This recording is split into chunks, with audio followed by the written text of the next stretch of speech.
Hello friends, आप सबका स्वागत है आपके चैनल में।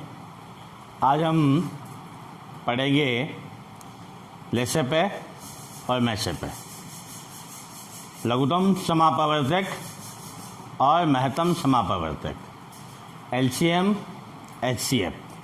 तो मैं यहाँ लिख देता हूँ अपना जो टॉपिक है एलसीएम और एचसीएफ। देखिए, इसको लेसे पे, इसको मैं से पे भी कहते हैं, शॉर्ट रूप में कहते हैं इसको, और इसका वास्तव में नाम हिंदी में है आपका लघुत्तम समापवर्तक। ये होता है महत्तम समापवर्तक,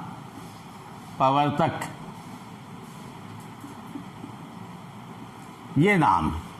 अब हमें, क्योंकि हम शिक्षक का एग्ज़ाम फाइट करने जा रहे हैं, हमें इनका मतलब अच्छी तरह से ध्यान में होना चाहिए कि लघुत्तम समापवर्तक का मतलब क्या होता है, महत्तम समापवर्तक का मतलब क्या होता है। जिससे पहले आपका एलसीएम लिखा है हमने। एलसीएम का मतलब होता है लोएस्ट कॉमन मल्टीपल, ठीक है ना। इसका मतलब होता है हाईएस्ट कॉमन फैक्टर। अब लोएस्ट का मतलब क्या होता है अपना, इस चीज़ को हम पहले एलसीएम पे बात कर रहे हैं। तो लोएस्ट कॉमन मल्टीपल या लेसे पे क्या होता है, उसी चीज़ को हम देखते हैं। हम छोटी सी संख्या ले लेते हैं हम, जैसे कि अपने पास ये 4 है और ये 6 है। अब लोएस्ट कैसे काउंट आता है या लघुत्तम कैसे आता है, उस चीज़ को हम देखते हैं। यहाँ मैं लिखता हूँ 4 का गुणज। गुणज का मतलब 4 को जिससे गुणा करते हैं, यानी 4 का पावर 4, 8, 12, 16, 20, 24। इस प्रकार से हम आगे चाहे जितने गुणज इसके लिख सकते हैं। उसी प्रकार 6 का गुणज 6, 12, 18, 24, 30, 36, आगे चाहे जितने हम लिख सकते हैं। अब हम बात करेंगे, यहाँ से उल्टा हम समझेंगे इसका मल्टीपल। मल्टीपल का मतलब हमने इसके गुणज लिख दिए हैं। 4 की गुणज आपके पास 4, 8, 12, 16, 20, 24। और उसी प्रकार 6 के गुणज या 6 के मल्टीपल, यानी 6 को 1 से गुणा किया, 2 से किया, 3 से गुणा किया, 5 से गुणा किया, वो सारा आपके पास 6, 12, 18, 24 और 30। इस प्रकार से आगे। अब कॉमन, आगे क्या है, कॉमन का मतलब होता है आपके पास उभयनिष्ठ। उभयनिष्ठ का मतलब होता है जो दोनों के अंदर हो। इसके अंदर है, दोनों के अंदर, इसके अंदर भी हो, इसके अंदर भी है। यहाँ पर हम क्या देखते हैं, उभयनिष्ठ का मतलब देखिए जो दोनों में है। एक तो आपका क्या है, ये 12 है, ठीक है दोस्तों। दूसरा आपके पास क्या है, ये 24 है। दोनों के अंदर आपके पास उभयनिष्ठ 12 भी है, 24 भी है। लेकिन इसने क्या कहा, लोएस्ट कॉमन। लोएस्ट यानी 24 भी है, 12 भी है, इनमें सबसे कम क्या है, वो आपका 12 है। तो हम यहाँ लिखेंगे 4 और 6 का लेसे पे या एलसीएम आपका क्या आएगा, 12 आ जाएगा, ठीक है ना दोस्तों। इस प्रकार से हम देखते हैं कि ये आपका लेसे पे और लेसे पे हम इसका याद करते हैं कि लोएस्ट कॉमन मल्टीपल, इस प्रकार से याद किया जाता है।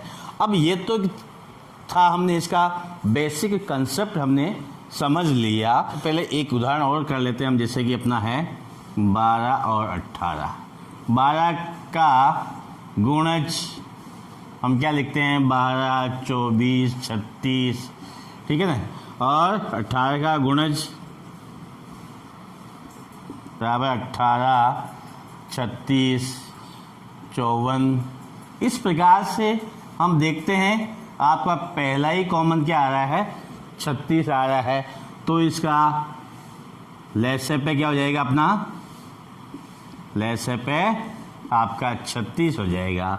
और लहसे पे का मतलब ये होता है कि जो लहसे पे आया है, एलसीएम आया है, उसके अंदर जो आया है उसके अंदर आपकी दी हुई संख्याओं का भाग पूरा पूरा जाना चाहिए।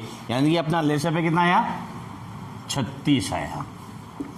36 आया, इसका मतलब क्या है, एक 12 अपने पास है, 12 का भाग इसमें हम देते हैं, 12 या 36 0, और 36 में फिर हम 18 का भाग देते हैं, तो 18 दूना 36 0। इस प्रकार से लहसे पे के अंदर दी हुई संख्याओं का भाग पूरा पूरा चला जाता है। अब हम बात करते हैं, ये तो हमने पढ़ लिया था कि आपका लोएस्ट कॉमन फैक्टर क्या हो रहा है, वो मल्टीपल हो रहा है जो। अब हम बात करते हैं कि हम इसका लहसे पे कैसे याद कर सकते हैं। तो लहसे पे या एलसीएम दो तरीके से याद होता है। कितने तरीके से, दो। एक अभाज्य गुणनखंड, दूसरा आपका भाज्य विधि। अभाज्य गुणनखंड का मतलब क्या होता है, देखिए जैसे अपना पास हमने पहला उदाहरण क्या लिया था 4 और दूसरा आपने लिया था 6। इस प्रकार से हम लिख देते हैं, फिर इसमें भाग देते हैं, जिस संख्या का पहले भाग देता है उसका भाग देते हैं। इसमें धोखा दिया, फिर इसमें धोखा दिया, याद जब तक देते हैं तब तक लास्ट में आपका 1 नहीं आ जाता। इसमें भी हम देंगे 3, फिर इसमें देंगे 1। इस प्रकार से अपने पास देखिए 4 बराबर 2 गुणा 2 बराबर 2 की घात 2, और 6 बराबर 2 गुणा 3।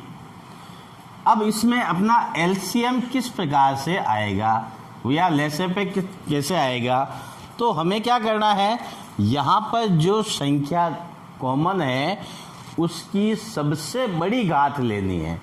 जो संख्या कॉमन है, यहाँ पे अपने पास क्या 2 है ना कॉमन दोनों में, लेकिन इसकी बड़ी घात क्या है, 2 है, यहाँ 2 ले ली। इसके अलावा जो संख्या नहीं है वो भी लेनी है। जो संख्या 3 इसमें है, इसमें नहीं है, हम इसको यहाँ ले लेते हैं। इस प्रकार से अपना पास क्या हो गया, देखो 2 की घात 2, 4, 4 3 12। इस प्रकार अपने पास 12 इसका लघुत्तम आ गया। ठीक है ना। हम इस पे एक और उदाहरण करके देखते हैं। हमने जो किया अभी 4 और 6 का वो अलग अलग किया, ठीक है दोस्तों। क्या ऐसा हम भाग से ऐसा नहीं कर सकते, दोनों को अलग अलग करने के बजाय हम एक साथ कर सकते हैं। तो कैसे कर सकते, देखिए अपना 4 और 6 लेना है और इसको इस प्रकार से लिखना है। अब इसमें भाग हम देंगे 2 का, क्योंकि 2 का किसी न किसी संख्या में 2 का भाग जाए तो 2 का दे देंगे। इसमें दिया 2, इसमें दिया 3, फिर 2 का देंगे। इसमें एक बार गया, इसमें नहीं आया तो लिख दिया, फिर यहाँ लिखा 1 और 1। यहाँ लास्ट में तब तक देते रहेंगे जब तक 1 1 नहीं आ जाता है। तो इस प्रकार से अपना एलसीएम है जो है आपका 2 गुणा 2 गुणा 3 बराबर अपने पास क्या हो गया, 12 आ गया।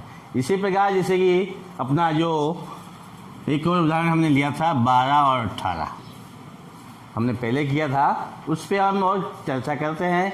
तो देखिए किस प्रकार से लिख सकते हैं हम उसको। यहाँ पर हम का उपयोग कर लेते हैं, भाग दिया 2 का, इसमें 6 बार गया, इसमें 9 बार जाएगा, ठीक है दोस्त। अब इसमें देंगे अपने पास, इसमें 3 बार, इसमें नहीं जाता है तो हम नहीं लिखेंगे। फिर हम 3 का भाग देते हैं। अब भाग किसका जाता है, नहीं जाता, इसके लिए आप भाजकता के नियम जो वीडियो में पहले डाल चुका हूँ उसको आप अच्छी तरह समझिए कि कौन सी संख्या में किस संख्या का भाग जाएगा। वो भाजकता के नियम से आप आसानी से देख सकते हैं। इसमें 1, इसमें 3 बार, 9 में 3 बार गया, फिर 3 1 1 1 आ गया। इसका मतलब अपना आप लहसे पे क्या आएगा, एलसीएम आ जाएगा अपना 2 गुणा 2 गुणा 3 गुणा 3, ठीक है दोस्तों।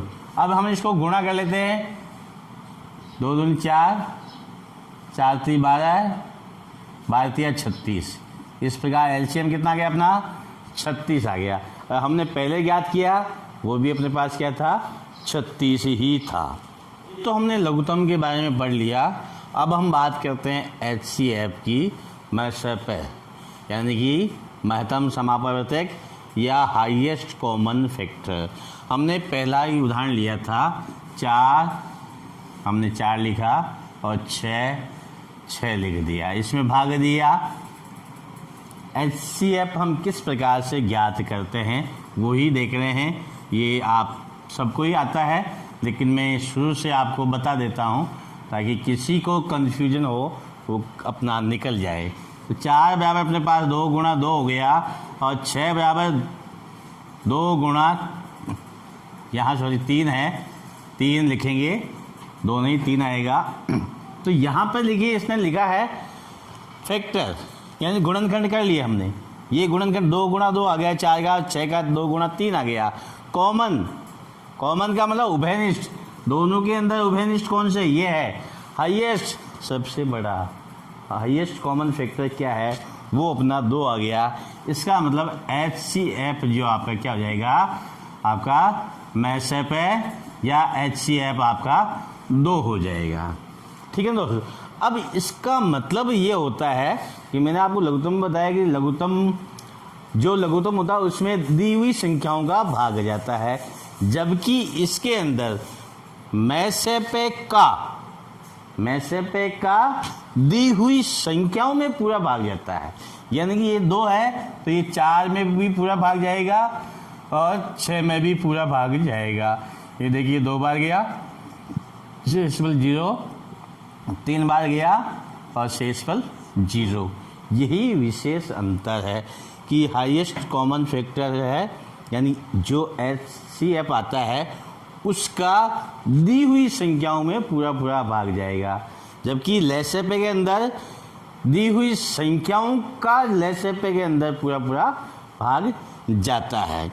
हम एक उदाहरण ले लेते हैं जैसे कि 12 और 18।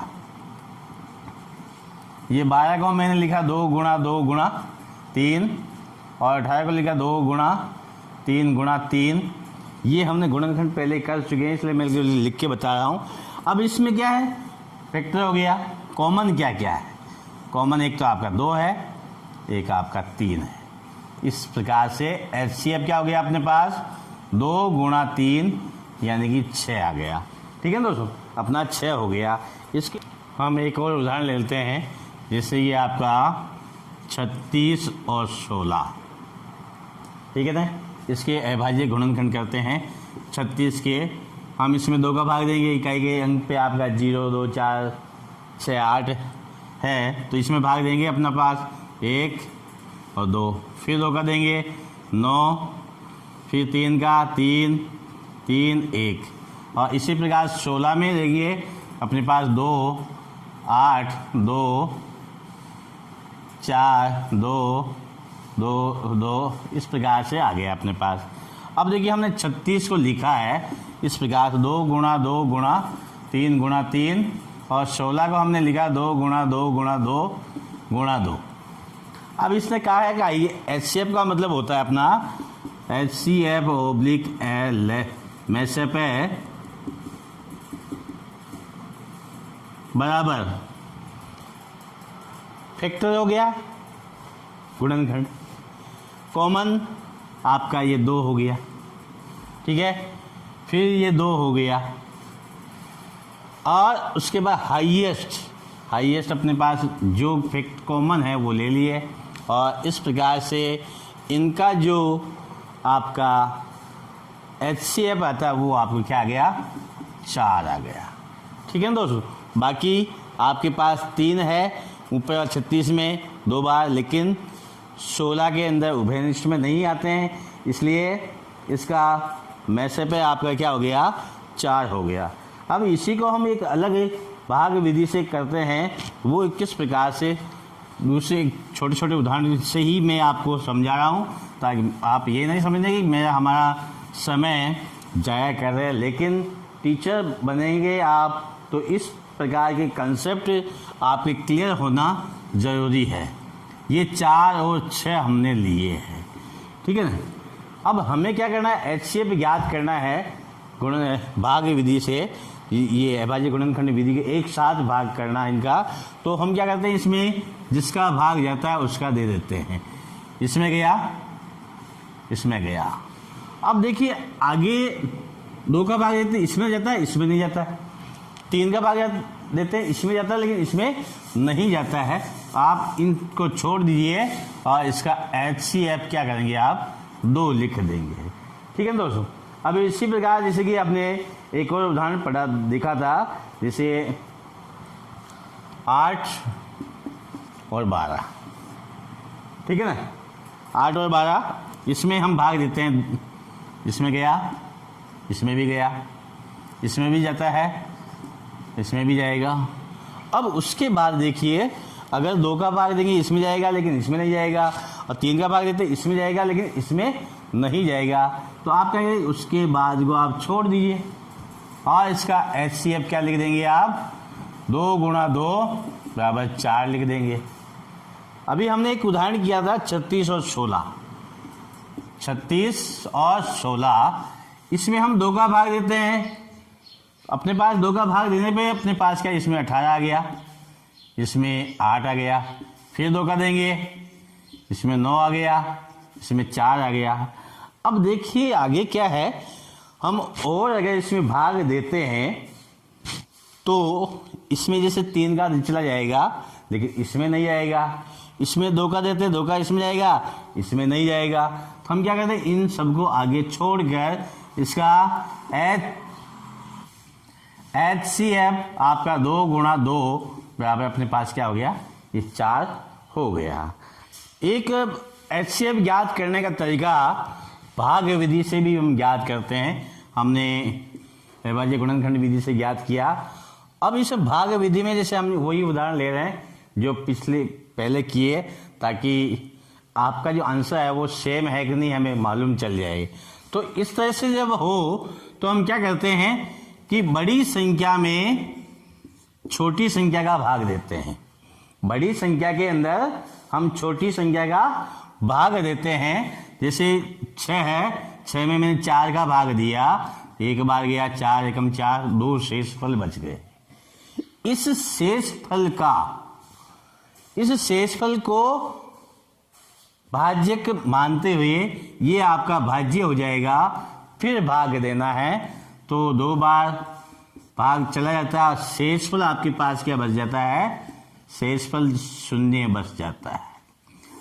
जिस संख्या का भाग देने पर, आप ध्यान से सुनिएगा कि जिस संख्या का भाग देने पर शेषफल 0 आता है वह HCF है। इनका HCF आपका 2 हो गया। यानी जिस संख्या का भाग देने पर शेषफल 0 हो वह HCF या मैसेप होता है। ठीक है दोस्त। अब जैसे हमने एक उदाहरण लिया था 36 और 16, ठीक है। 36 बड़ा है, इसको भाज्य मानेंगे और ये भाजक है। 16 एकम 16, 16 दूना 32, ठीक है दोस्तों, ये 32 हो गया। फिर शेष पर बाकी निकाला हमने, 6 में से 2 गए 4, 3 में से 3 गया 0। फिर ये आपके पास वापस भाग देंगे, शेषफल जो बचा उसका इसके अंदर भाग देना है। भाग देंगे अपने पास 4 बार, 4 चौक 16। इस प्रकार से इस 4 का भाग देने पर हमारे पास शेषफल क्या आया, 0 आया है। तो इसका HCF जो है आपका क्या हो जाएगा, 4 हो जाएगा। ठीक है दोस्तों। अब ये तो हमने क्या 2 संख्याओं के बारे में पढ़ा है। एक हम बड़ी संख्या लेकर भी देख लेते हैं कि 16, 18 और 24, ठीक है ना दोस्तों। अब इनका हमें अभाज्य गुणनखंड और भाग विधि दोनों से ही हम ज्ञात करते हैं कि अपना आंसर सही है या नहीं, ये हमें मालूम चल जाएगा। ठीक है ना। इसका लेसे पे भी याद करते हैं, मैसे पे भी याद कर लेंगे जो, ठीक है दोस्तों। अब 2 का भाग दिया, इसमें 8 बार, इसमें 9 बार, इसमें 12 बार। फिर 2 का देंगे 4, 9, 6, फिर 2 का देंगे 2, 3, फिर 2 का देंगे 1, 9, 3, फिर 3 का 1, 3, 1 और फिर 3 का देंगे 1, 1, 1, 1। इस प्रकार से हमारे पास संख्याएं ये आ गई है। अब हम इसका एलसीएम ज्ञात कर लेते हैं। ठीक है ना। तो एलसीएम ज्ञात करने के लिए हमारे पास क्या 2, 1, 2, 3, 4 बार 2 है। 2 गुणा 2 गुणा 2 गुणा 2 गुणा 3 गुणा 3, ये अपने पास आ गया है। हम इसका गुणा करते हैं। 2 दूनी 4, 4 दूनी 8, 8 दूनी 16, 16 तिये 48 और 48 को हम 3 से गुणा कर लेते हैं। ये 3 से 8 3 24, हासिल के 2, 4 3 12, 12 2 14 है। तो इस प्रकार से अपना जो लघुत्तम है आपका 144 आ गया। अब हमें इस 3 संख्या वाली बात करें, लघुत्तम भी हमने पहले 2 संख्या पे ज्ञात किया, इसका लघुत्तम हमने ज्ञात कर लिया। अब हमें इसका HCF भी ज्ञात करना है, वो हम भाग विधि से करते हैं। तो इसमें देखिए 2 संख्या लेते हैं, इसमें 18 और 16, बड़ी संख्या अंदर, छोटी संख्या बाहर। इसमें भाग दिया, फिर 2 बाहर। ठीक है ना। और इसमें हम भाग देंगे 16 में, तो ये 8 बार। ठीक है दोस्त।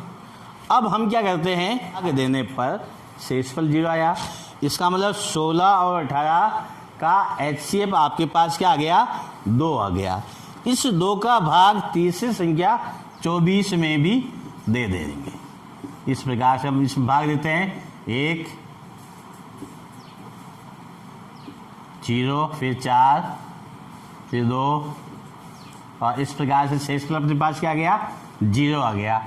इसका मतलब तीनों संख्याओं का HCF आपके पास क्या आ गया, 2 आ गया। इसका LCM तो 144 है और HCF आपका कितना है, 2 आ गया है। ये आपके पास कुछ सवाल है, 5 सवाल दिए हैं मैंने, इनको आपको प्रैक्टिस के लिए छोड़ रहा हूँ आपके लिए। आप इनको हल कीजिएगा, सभी तरीके से हल करके देखना, आंसर एक ही आएंगे। और मुझे इसको कमेंट्स बॉक्स में इसका जवाब ज़रूर देना। मैं हर एक कमेंट्स आपका देखता हूँ, उसका रिप्लाई करता हूँ। और आप चैनल पे अगर नए हैं तो चैनल को सब्सक्राइब ज़रूर कीजिएगा, ताकि हर एक जिस प्रकार की कंपटीशन से आप कर रहे हैं उसके वीडियो आप तक पहुँच के, क्योंकि मैं हर कंपटीशन की तैयारी करवाता हूँ। फिर मिलेंगे अगले वीडियो में, तब तक के लिए जय हिंद, जय भारत।